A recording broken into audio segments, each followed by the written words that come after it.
Hey guys, tonight we begin with something slow. Something steady. Something wonderfully unexciting. So dim the lights a little. Let your shoulders drop. Maybe pull a blanket over yourself. And imagine, instead of your heated room and glowing phone screen, that it's late October in a small medieval village. The air smells faintly of damp leaves and wood smoke. The sun is already giving up by mid-afternoon. And absolutely everyone is quietly panicking about winter. Not loudly, of course. Medieval people didn't have the energy for dramatic spirals. They had chores. Because winter wasn't cozy. It wasn't aesthetic. It wasn't hot cocoa season.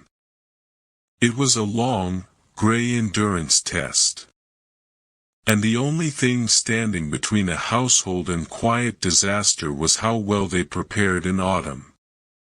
So tonight, we're going to gently wander through the slow, methodical process of getting ready for winter. No battles. No dramatic kings yelling at each other. Just food storage, stacks of firewood, and a lot of careful planning. Let's settle in. First, we need to understand one very simple fact. Medieval winters were not forgiving. There were no grocery stores. No emergency deliveries. No texting your neighbor for oat milk. Once the ground froze, that was it. The fields were done.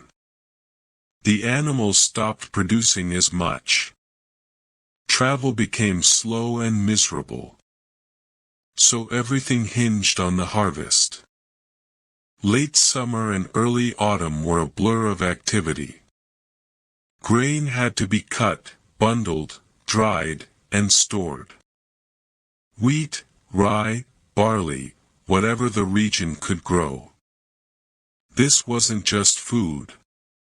This was survival in plant form. After cutting, the grain was threshed. That meant separating the edible kernels from the stalks. It was dusty work. Slow work. And very repetitive. Which honestly fits our bedtime mood perfectly. Imagine the rhythmic sound of flails striking grain on a barn floor. Thump. Pause. Thump. Over and over. Once separated, the grain had to be kept dry. Moisture was the enemy. Damp grain molded quickly. And mold meant hunger. So families stored it in sacks, wooden bins, or elevated granaries. Elevation was important. Because mice, of course, were also preparing for winter. And they had no respect for property rights. In wealthier households, especially manor estates, grain storage became almost architectural. Large barns. Raised floors. Careful ventilation. Because a spoiled harvest didn't just mean inconvenience. It meant the Lord explaining to everyone why the food was gone.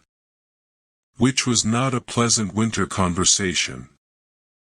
And while grain formed the backbone of survival, it wasn't enough on its own. Vegetables were next.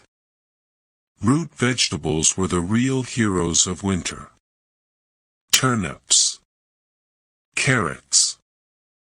Parsnips. Beets. Not glamorous.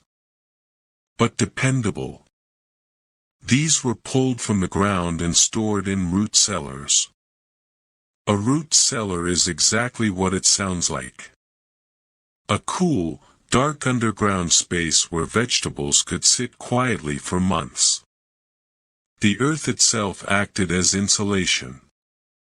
It kept things from freezing solid. It also kept them from rotting too quickly.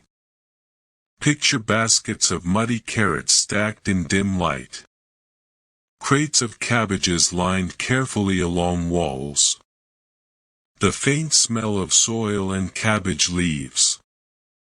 Not luxurious, but comforting in its own way. Cabbage, by the way, deserved special attention. Because cabbage could be turned into sauerkraut, which is fermented cabbage, which sounds questionable. But fermentation was one of the greatest survival technologies of the pre-modern world. Salt was added. The cabbage was pressed down. It released liquid. And slowly, over time, it transformed into something that could last all winter. Tangy. Sharp. Full of vitamins. Medieval people didn't know about vitamin C, but they absolutely knew that fermented vegetables kept you from feeling weak and strange by February.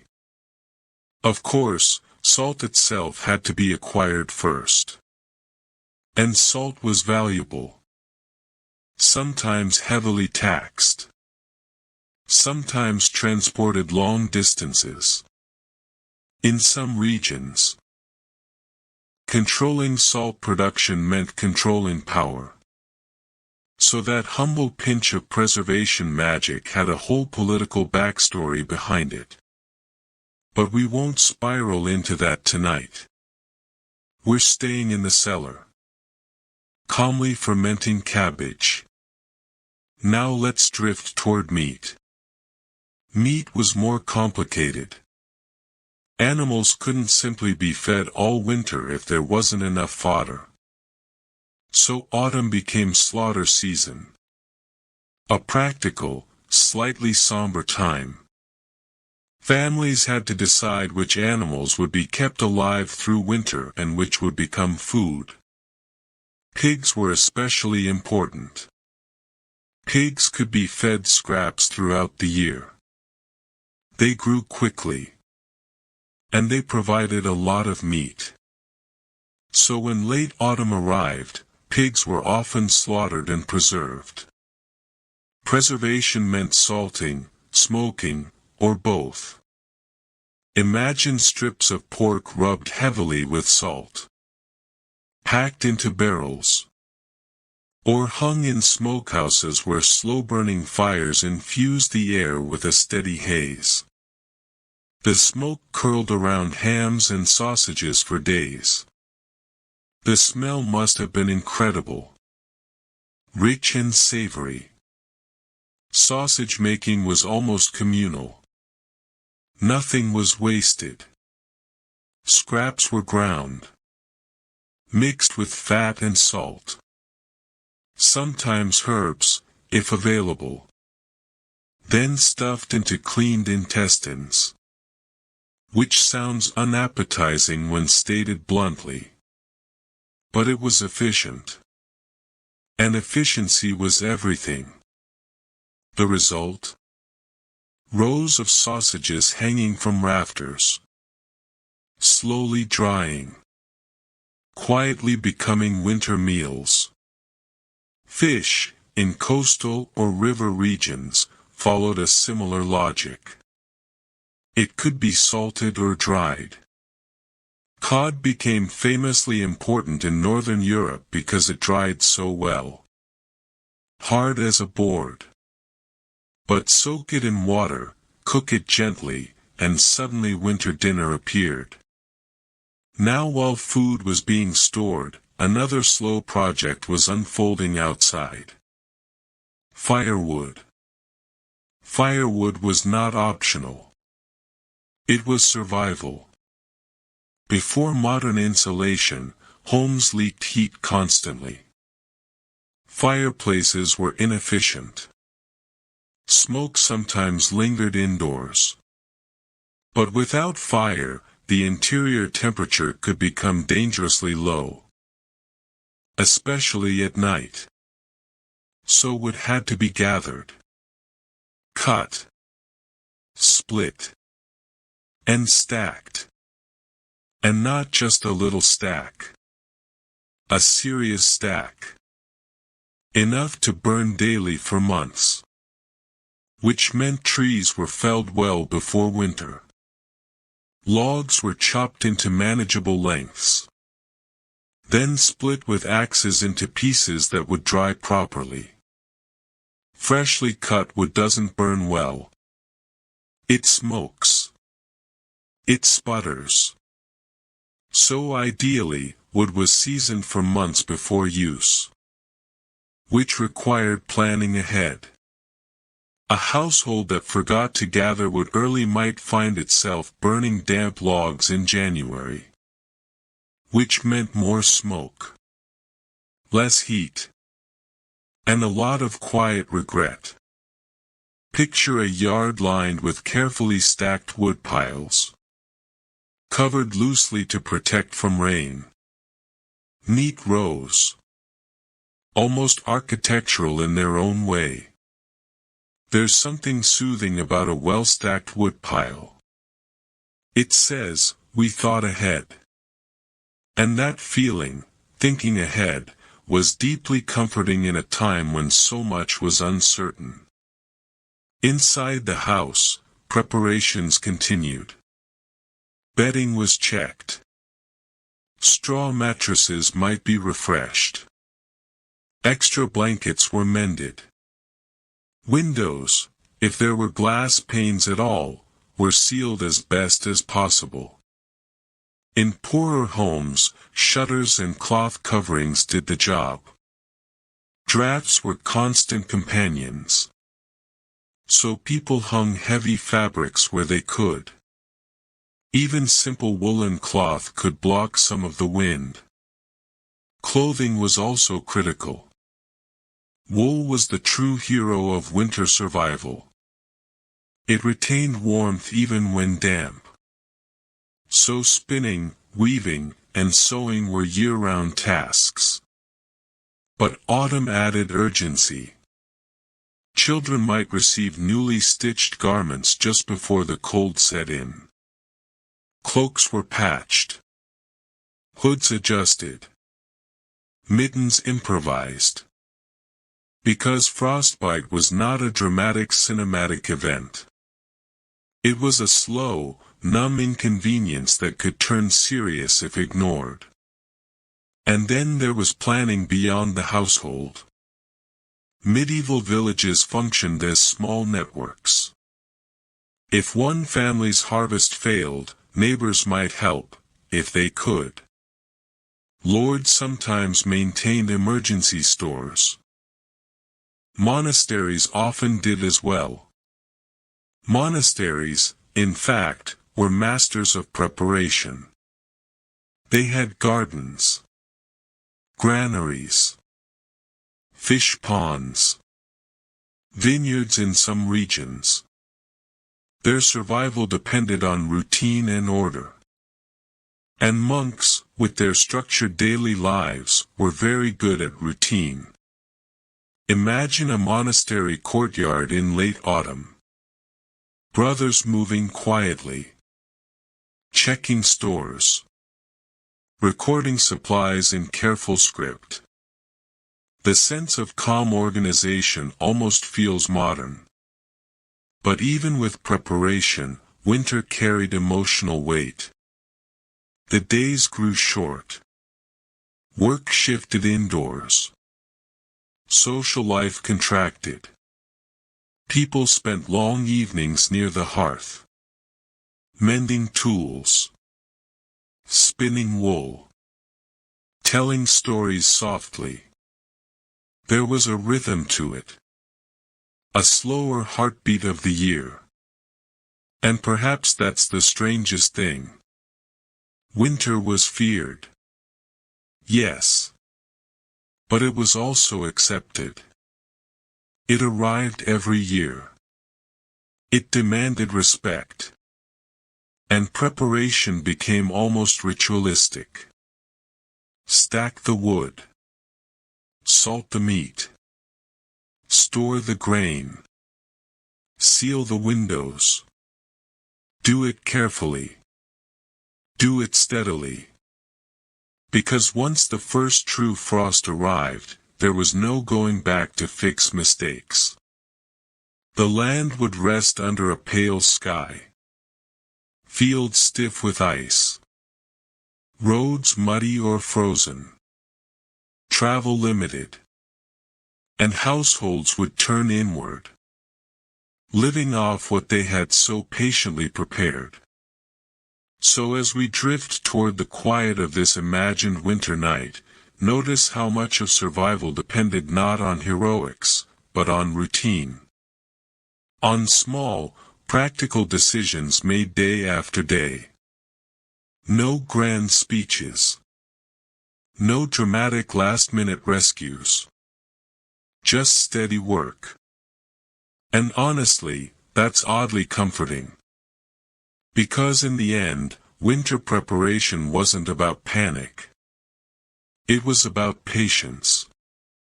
And patience, as medieval villagers knew very well, was sometimes the warmest thing you could have.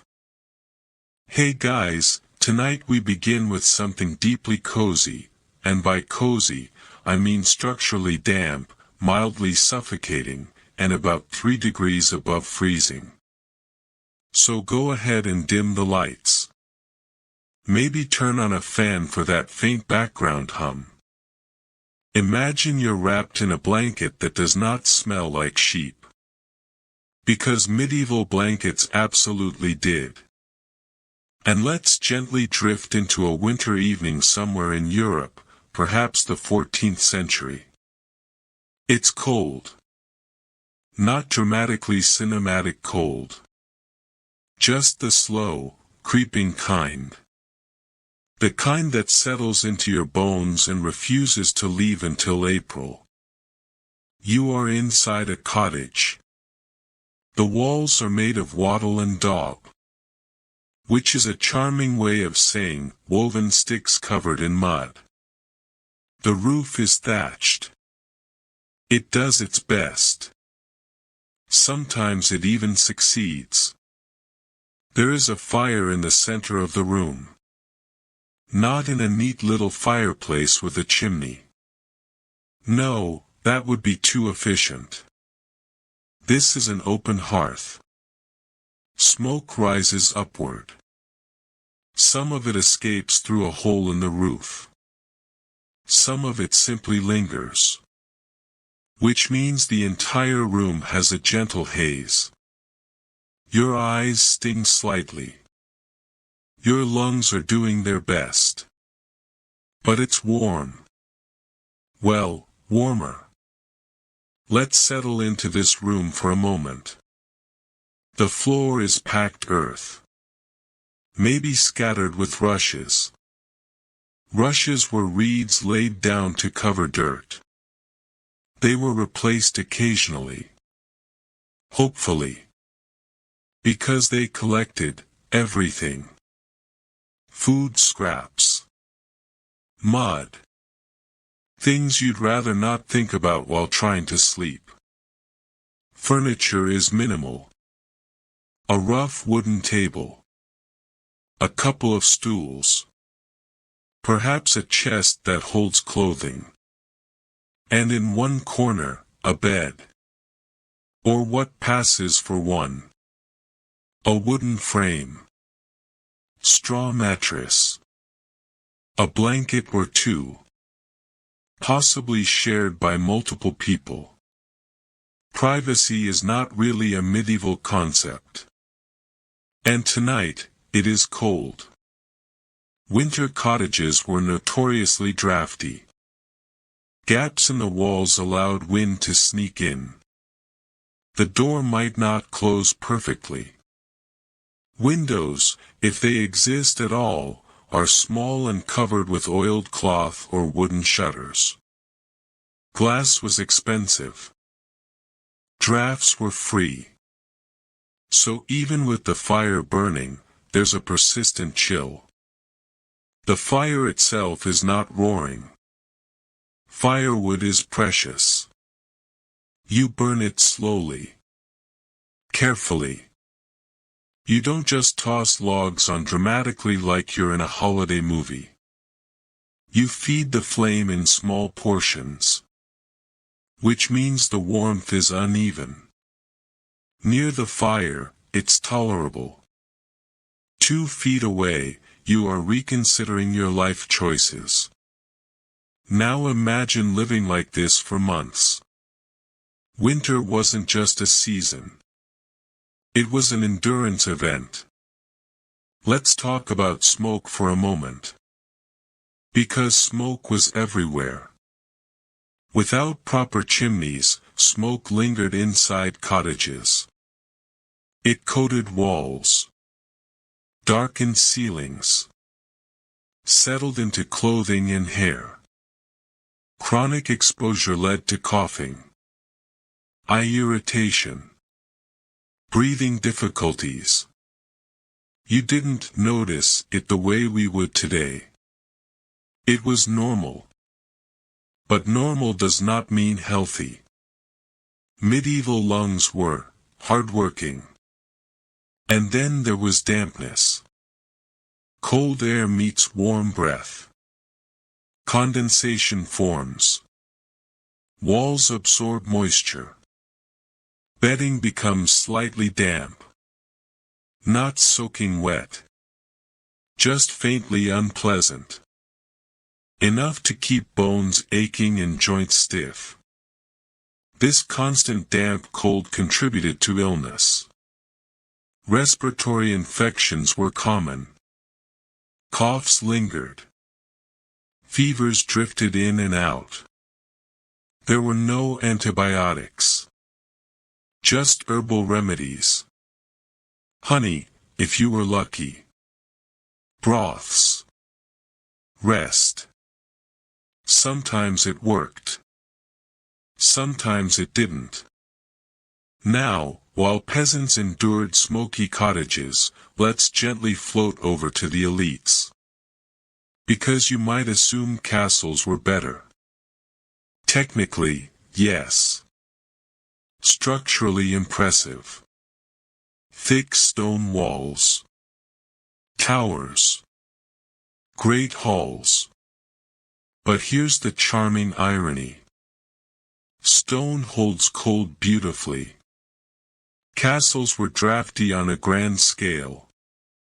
Huge rooms. High ceilings. Narrow windows. Fireplaces existed, yes. But heating a stone hall the size of a modern gymnasium with one fireplace is ambitious. So even royalty shivered. They just did it more fashionably. Tapestries were hung on walls, not just for decoration but for insulation. Heavy fabrics trapped some warmth. Beds had curtains to create little cocoons of heat. But corridors, staircases, those were freezing. Servants scurried through them in layers of wool, trying not to complain. Because complaining to a duke about hallway temperature rarely ended well. And let's talk about royal bedrooms for a moment. Take, for example, Henry VIII. Larger than life. Dramatic. Fond of banquets. But even he faced cold winters in palaces that were not centrally heated. His chambers would have had fireplaces and thick fabrics. But they were still drafty by modern standards. Servants warmed his bed with heated pans filled with embers before he got in. Imagine being the person responsible for not accidentally setting the king's sheets on fire.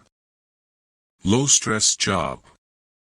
Of course, Henry also suffered from various health issues later in life. Leg ulcers. Limited mobility. Now picture dealing with chronic pain in a cold, damp environment. Not ideal. Cold exacerbates everything. Joint pain. Circulation issues. Mood. Which brings us to another quiet winter reality. Emotional health.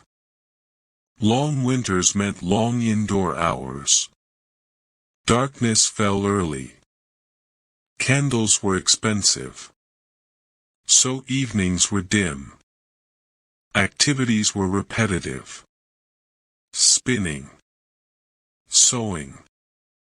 Repairing tools. There was comfort in routine. But also monotony. In royal courts, winter meant reduced travel. Courts often moved between residences in warmer months. But in deep winter, things slowed. Which meant more time together. And more time together sometimes meant tension. Let's gently drift toward another example. Charles II of Spain. Ah yes. The famously inbred Habsburg monarch. The dynasty that believed marrying cousins was basically a hobby. Charles was the result of generations of close intermarriage. He was physically frail. Chronically ill. Struggled with speech and mobility. His jaw, the famous Habsburg jaw, was pronounced. He had difficulty chewing. Now imagine being a sickly king in a cold stone palace. Winter would not have been kind. His immune system was already compromised.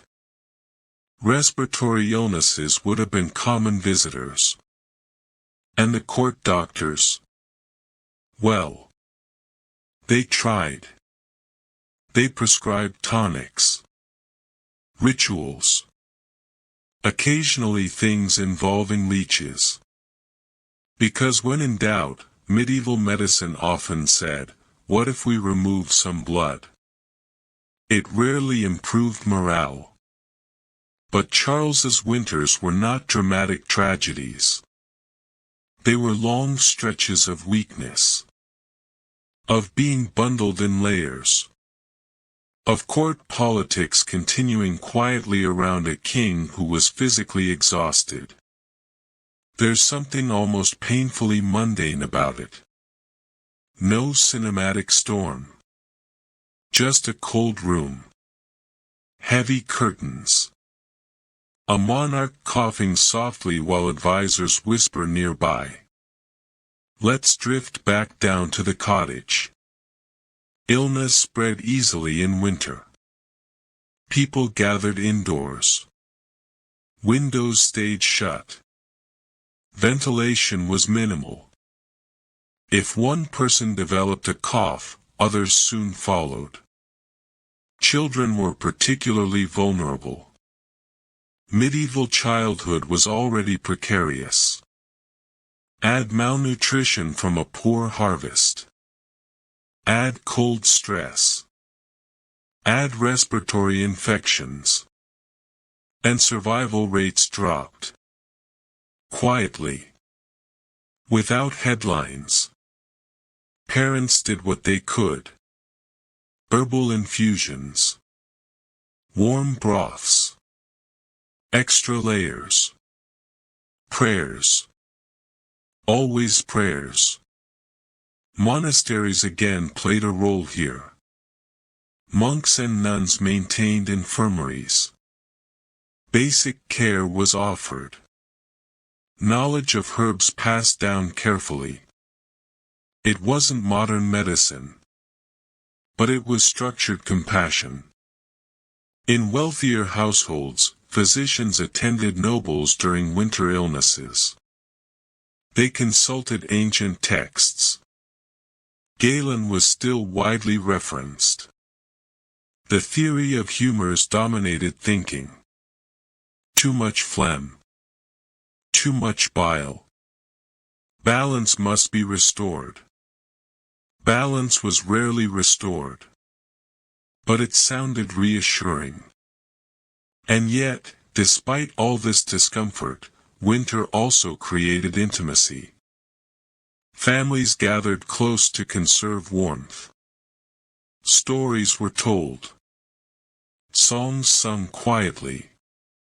Skills passed down. There's something deeply human about huddling around firelight while wind rattles the walls. Even in castles, winter evenings meant music. Lutes playing softly. Courtiers reading aloud. Nobles pretending not to be bored. Because boredom, too, was part of winter sickness. Let's float briefly to Louis XIV. The Sun King. He adored spectacle. Grand halls. Endless ceremonies. But even at Versailles, winters could be bitter. Versailles was magnificent. And freezing. Large windows. Expansive marble. Fireplaces that did their best but could not quite conquer the scale. Courtiers wore layers of silk and wool indoors. Imagine maintaining powdered wigs in humid cold air. Not glamorous. Louis himself had various health concerns throughout life. Dental issues. Digestive troubles. Minor infections that lingered longer in winter months. Again, nothing dramatic. Just the slow grind of pre-modern health in cold conditions. And as we sit here, in our imaginary smoke-filled cottage, listening to distant wind, notice how survival was rarely heroic. It was maintenance. Feeding the fire. Checking on the sick child. Stirring the pot of thin stew. Up in the castle, it was ordering more firewood. Hanging thicker tapestries. Consulting yet another physician. Winter leveled everyone slightly. The peasant and the king both felt the cold. One simply felt it with fewer blankets. So as the fire in our little cottage burns low, and smoke curls lazily toward the roof, we'll let the scene settle. The coughing softens. The wind continues. Someone adds one more log to the embers. Carefully. Because there's still a long season ahead. Hey guys, tonight we begin with something soft. Something slow. Something that sounds almost peaceful, until you realize it involves mild, persistent hunger. So dim the lights. Let the room go quiet. Maybe grab a blanket. And imagine, for a moment, that your kitchen is empty. Not dramatically empty. Not tragic movie empty. Just, thin. A loaf of coarse bread. A small pot of cabbage soup. And that's meant to last. Tonight, we're drifting into the long winters of medieval Europe. Into hunger that didn't shout. Into famine fears that hovered quietly in the background. Into the steady, almost boring endurance of people who knew that spring was coming, eventually. Because hunger in the past was rarely theatrical. It was patient. Let's settle into a small village around the year 1316. The weather has not been kind. The harvest was weak. Rain lingered too long in summer. Grain mildewed in the fields. And now winter has arrived with a kind of damp indifference. The Great Famine of 1315 to 1317 is unfolding across northern Europe. Slowly. Not in one catastrophic moment. But in a series of disappointing harvests. Wet seasons. Cold snaps. In places like England and France, grain yields dropped sharply. Prices rose. Bread became thinner. And people began to ration quietly. There were no emergency broadcasts. No government relief packages. Just the knowledge that the granary was not as full as it should be. Imagine a household counting sacks of barley. Doing the math. Dividing portions slightly smaller than usual. Adding more water to the stew. Not panic. Just calculation. And calculation, when it comes to food, can become a nightly ritual. Let's float inside a peasant cottage. The hearth is burning gently. A pot hangs above it. The soup inside is mostly cabbage. Maybe a few beans. A scrap of salted pork if the family is fortunate. The children are hungry. Not starving. Just hungry enough to notice. Their mother pretends she isn't. Because parents often ate last. Or not at all. This is what quiet endurance looks like. Now let's drift upward, into a manor house. Because surely the nobility had it easier. Yes and no. Lords had larger reserves. Storehouses. Access to rents paid in grain. But even they depended on harvest cycles. If the peasants' crops failed, so did the lord's income. And during the Great Famine, even elites felt the strain. They weren't skipping meals. But they were watching prices climb. Watching unrest simmer. Watching the countryside thin slightly. Hunger affects mood. It makes everything feel heavier. Slower. Irritating. Let's gently shift toward a royal example. Edward II of England was on the throne during the early 14th century. And while he had many personality complications, famine was not helpful. Edward was not known for decisive leadership. He favored certain companions heavily. He was criticized for neglecting broader governance.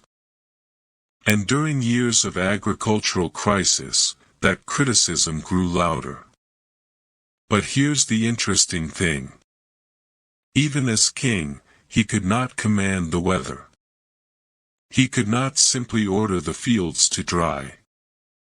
So while peasants thinned their soup, Edward dealt with barons who were increasingly restless.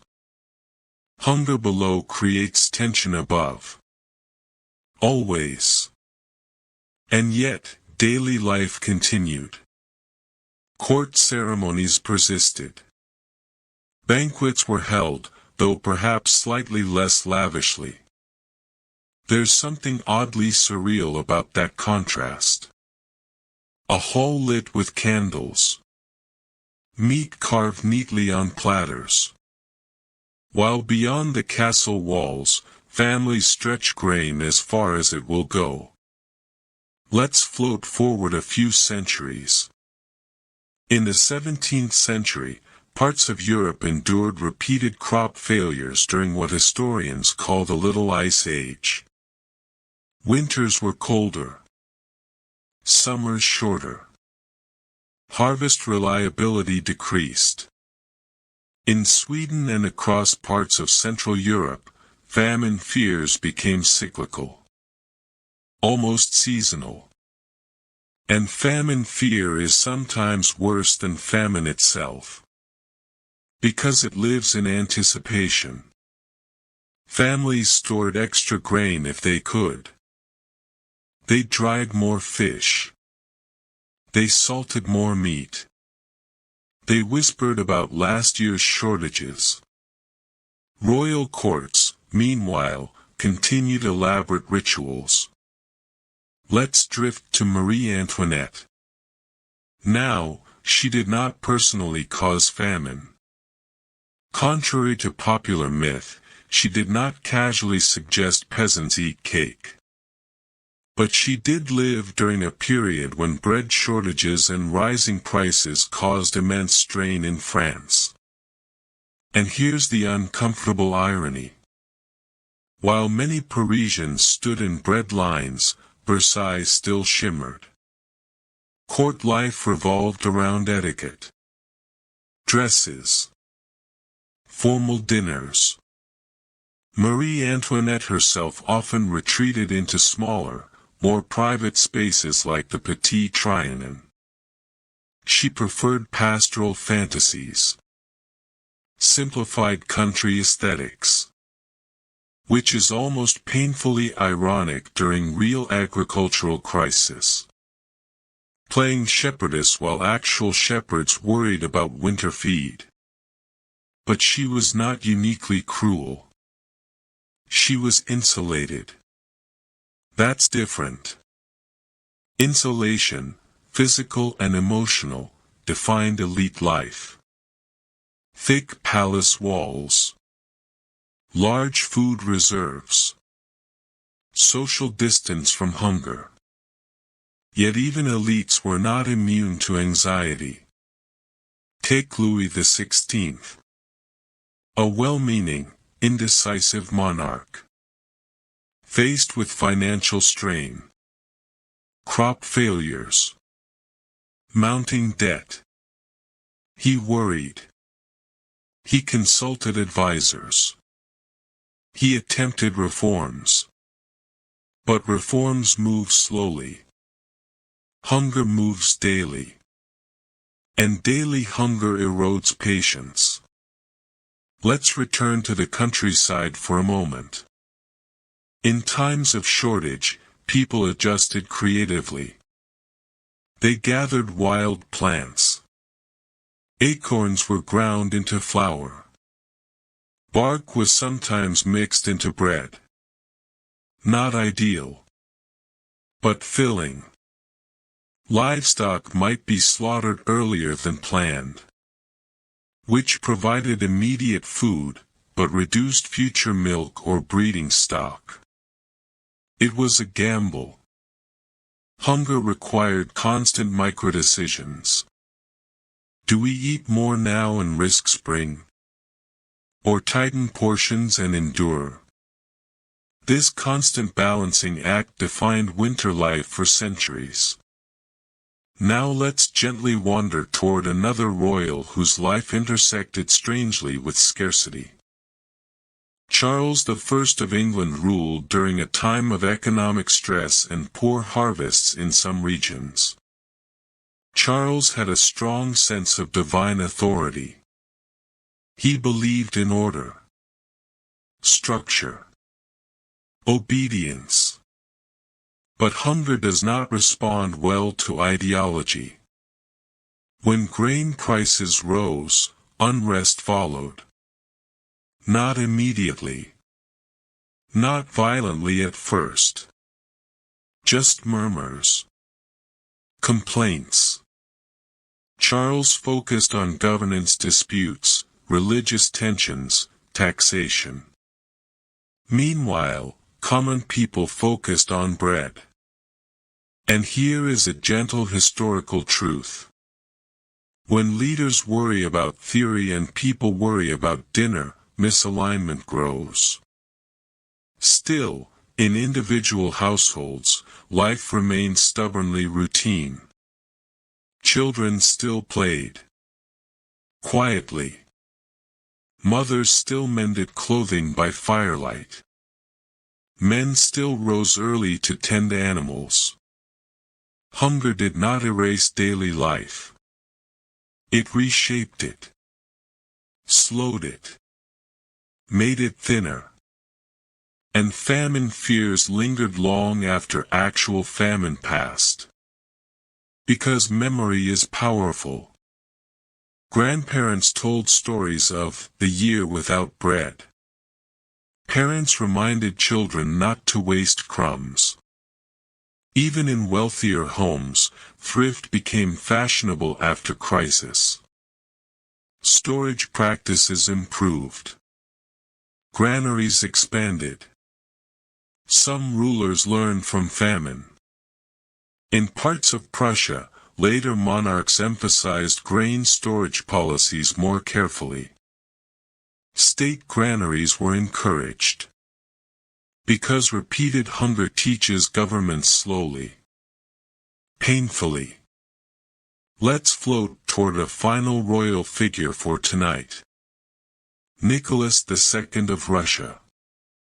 Now we are much later in history. Early 20th century. Industrializing world. Railways. Telegraphs. And yet, bread shortages still occurred.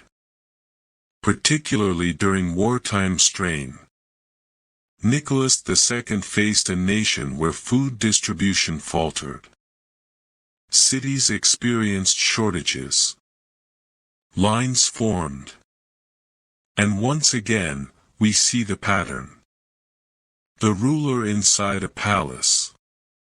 The people outside waiting for bread. Nicholas was devoted to his family. Reserved. Deeply religious. But not particularly adaptable in crisis. And food scarcity, even in a more modern context, eroded stability. Slowly. But notice something. Across centuries. Across countries. Across monarchs. Hunger remained a quiet force. Not a dragon. Not a sudden storm. Just a persistent thinning. And the people, peasants, nobles, kings, responded with what they had. Planning. Storing. Rationing. Hoping. Winter eventually ended. It always did. Snow melted. Fields softened. Seeds were planted again. And survival continued. So as we let this slow winter evening settle, imagine a nearly empty bowl resting by the hearth. A family wrapped in wool. Saying little. Conserving energy. The hunger is there. But so is endurance. Because history is not only made of wars and crowns. It is also made of people quietly stretching bread, and waiting for spring. Hey guys, tonight we begin with something soft and flickering. So dim the lights. Let your room go quiet. Maybe imagine the faint glow of candlelight instead of your ceiling lamp. Outside, it's winter. The kind of winter that stretches the night just a little too long. The kind where sunset feels like it happens at lunchtime. Tonight, we're drifting into those longest nights of the medieval world. Into cold chapels and smoky cottages. Into whispered prayers, strange folklore, and the steady human habit of hoping anyway. Because when the nights were longest, people leaned on belief. Not loudly. Not dramatically. Just steadily. Let's begin in a small European village, sometime in the 14th century. The harvest has been stored. The animals are quiet in their sheds. Frost creeps along the edges of wooden shutters. Inside a cottage, the fire burns low. A grandmother tells a story. The children sit close, wrapped in wool that smells faintly of sheep and smoke. The story is about spirits in the woods. or saints who protected travelers, or strange lights that danced in frozen fields. Folklore wasn't entertainment alone. It was explanation. Winter was mysterious. Crops vanished. Trees went bare. The sun retreated. And in a world without electric light, darkness was very real. Very thick. So people filled it with meaning. In Scandinavia, during the deep winter months, stories of trolls and hidden folk thrived. In parts of what we now call Norway, long nights were believed to be moments when unseen beings wandered more freely. Not necessarily evil. Just present. And honestly, when you live in a wooden house surrounded by forest, and the wind howls at 2 a.m., it's understandable to imagine something else out there. Further south, in Germany, winter folklore blended with Christian belief. The 12 nights of Christmas were considered spiritually significant. Doors were marked. Candles lit. Blessings whispered. Because winter wasn't just cold. It felt thin. Like the barrier between the physical and spiritual worlds had worn down slightly. Now let's drift into a monastery. Stone walls. Drafty corridors. A chapel lit with rows of beeswax candles. Monks rise in the middle of the night for prayers. Matins. Lauds. Structured devotion slicing through darkness. In a time before reliable medicine, before predictable harvests, faith offered stability. The calendar of saints' days provided rhythm. Advent prepared the heart for light returning. And light mattered. The winter solstice, though absorbed into Christian celebration in many regions, carried ancient weight. It marked the turning point. The longest night. After that, slowly, daylight would begin to grow again. Even if imperceptibly. That slow return of light felt like reassurance from the universe. Let's gently move upward in society. Into a royal chapel. Elizabeth I, though ruling in a slightly later and more complex religious era, understood the power of ceremony. Winter court was quieter. Travel was reduced. But religious observance remained central. Elizabeth herself cultivated an almost mystical image. The Virgin Queen. God's chosen monarch. Divine favor glowing softly around her crown. In winter, such imagery mattered even more. When food was scarce or illness lingered, people wanted reassurance that their ruler stood under divine protection. Of course, Elizabeth was also human. She worried about succession. About plots. About aging. And winter nights likely stretched long for her too. Even in richly tapestried chambers. Even with servants nearby. Faith does not erase anxiety. It simply frames it. Let's float gently over to another royal whose life was steeped in faith, though perhaps with more melancholy attached. Mary I of England. Mary's reign was marked by deep religious conviction. She believed sincerely in restoring Catholicism to England. Her faith was not political decoration. It was personal. Intense.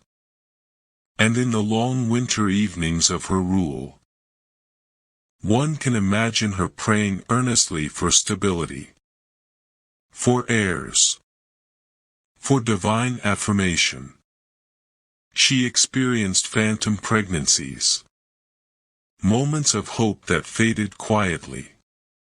In a deeply religious framework, such disappointments were not random. They carried spiritual meaning. Perhaps tests. Perhaps trials. And so winter nights may have been filled with candles and whispered pleas. The kind that echoes softly against stone walls. Let's drift now to Ivan IV, often called Ivan the Terrible. Though terrible, in this context originally meant formidable. Which is slightly less theatrical. Russia's winters were not mild. They were vast. Ivan was deeply religious. Intensely so. He oscillated between piety and emotional turbulence. He founded monasteries. Wrote letters filled with theological reflection. Then spiraled into suspicion and grief. Winter in Muscovy was long and punishing. Snow piled high. Travel slowed to a crawl. In those extended nights, Ivan reportedly spent hours in prayer. Sometimes lying prostrate before icons. Seeking forgiveness. Seeking clarity. Faith, for him, was not calm. It was urgent. But still, even urgency has rhythm. Candles flicker the same way in any century. Now let's soften the atmosphere slightly and wander into royal superstition. Because even the most devout rulers kept a few folk beliefs tucked away. James I of England had a particular interest in witchcraft. Anxious about unseen forces. Convinced that supernatural plots could intertwine with political ones. He even wrote a treatise called Demonology. Winter, with its storms and strange silences, provided perfect ambience for such fears. Yet, here's the gentle irony. Even as James feared witches, he relied on astrology. Consulted signs. Looked for omens. Because in uncertain times, people crave patterns. And winter was uncertainty made visible. Let's step back into the village for a moment. A child falls ill. The mother lights a candle to a local saint. Perhaps Saint Nicholas. Perhaps Saint Blaise. She murmurs a prayer. She places a small charm near the bed. Is it theology? Is it folklore? It doesn't matter much. It is hope. Hope wrapped in ritual. In parts of France, peasants blessed their fields even in winter. Holy water sprinkled on frozen ground. A symbolic gesture. Because even barren land was still land. Still waiting. And waiting requires faith. Let's float briefly to Catherine de' Medici. Catherine had a fascination with astrology. Court astrologers advised her. Charts were drawn. Predictions whispered. In long winter evenings at court, such consultations filled time. Because when politics stalled and cold weather trapped courtiers indoors, the future became an attractive subject. Catherine's reliance on astrology was not unique. Many elites balanced official religion with private superstition. Candles before icons. Horoscopes in drawers.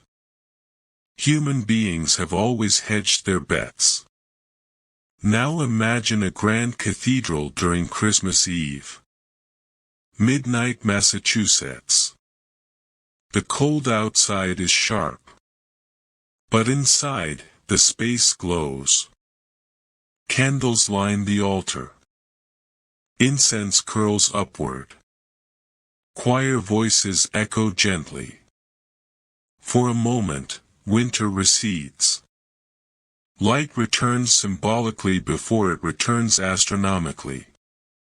And that mattered deeply. Because in societies dependent on sunlight for survival, symbolic light carried emotional weight. Even rulers participated. Charlemagne famously tied his authority to Christian ritual. His coronation on Christmas Day in the year 800 intertwined empire and sacred timing. Winter festivals reinforced hierarchy. Reinforced divine order. When nights were longest, power structures leaned heavily on spiritual reassurance. And yet, beneath ceremony, there was simple human longing. A peasant hoping the cow survives until spring. A queen hoping for a healthy child. A king hoping rebellion does not bloom alongside frost. Hope does not roar. It flickers. Like a candle trimmed carefully so it lasts through the night. So as our imagined winter evening deepens, and the wind presses softly against shuttered windows, notice the quiet resilience threaded through belief. Faith was not merely doctrine. It was insulation. Folklore was not foolishness. It was companionship in the dark. And hope, small, steady hope, was perhaps the most practical survival tool of all. The longest nights eventually passed. They always did. But during them, humanity told stories. Lit candles. Whispered prayers. And waited for the light to edge back across the horizon.